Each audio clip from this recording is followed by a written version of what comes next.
Good morning 6 दोस्तों।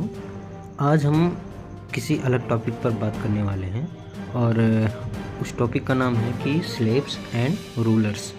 और सबसे पहला सवाल ये है कि what is the difference between slaves and rulers. तो हम स्लेव्स और रूलर्स के बीच जो डिफरेंस है आज उसको हम बताने की कोशिश करेंगे। अगर हम बात करें गुलाम और स्वतंत्र लोगों की अर्थात रूलर्स की, तो इन दोनों में कोई बायोलॉजिकल डिफरेंसेस नहीं है, बल्कि इन दोनों के बीच कल्चरल एंड सोशोलॉजिकल डिफरेंसेस वो भी एकदम डीपली है। और ये डिफरेंसेस सिर्फ इस बात को अलाउ करता है कि गुलाम लोगों पर अपनी हुकूमत कैसे चलाई जाए और इनकी बेसिक नीड्स का कुछ हिस्सा एक्स्ट्रा नीड्स बताकर उन्हें भी अपने हिस्से में कैसे शामिल की जाए। कुल मिलाकर बात करें तो कुछ एलिट लोगों द्वारा जिसकी परवरिश परंपरागत एलिट यानी कि कुलीन वर्गों के अनुसार हुई है, ये सोचा जाना कि केवल हम ही दुनिया की सभी लग्जूरियस आइटम का भोग कर सकें एंड दूसरा और कोई नहीं।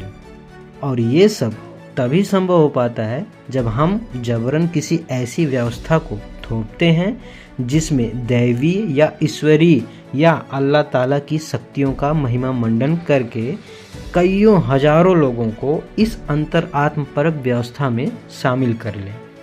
और जैसे ही हम इस व्यवस्था के हिस्सेदार होते हैं या फिर इस व्यवस्था के शिकार होते हैं, वैसे ही हमें स्लेव्स एंड रूलर्स के बीच डिफरेंसेस का पता चलने लगता है कि यह या इन दोनों के बीच पूर्ण रूप से एक साइकोलॉजिकल डिफरेंसेस है।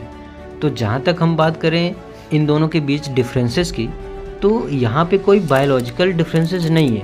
यहाँ पे सिर्फ और सिर्फ एक ही डिफरेंस देखने को मिलेगा, वो है साइकोलॉजिकल डिफरेंसेस यानी कि मानसिक अलगाववाद। इसके अलावा और कुछ अलगाववाद नहीं है, जो कि हमें सदियों से ये एक परंपरागत या पीढ़ीगत या ये कह सकें कि कईयों हजारों साल से एक ही बात हमारे दिमाग में डाली जाती है, जिसको हम प्रैक्टिस करते हैं, जो एक्चुअल में वो होती नहीं है बिहेवियर में, बट वो एक परंपरावादी विचारधारा बन जाती है, जिससे कि हमें ये लगता है कि हाँ ये फलाने ये रूलर्स के कैटेगरी में आएंगे और ये फलाने ये जो है स्लेव्स की कैटेगरी में आएंगे।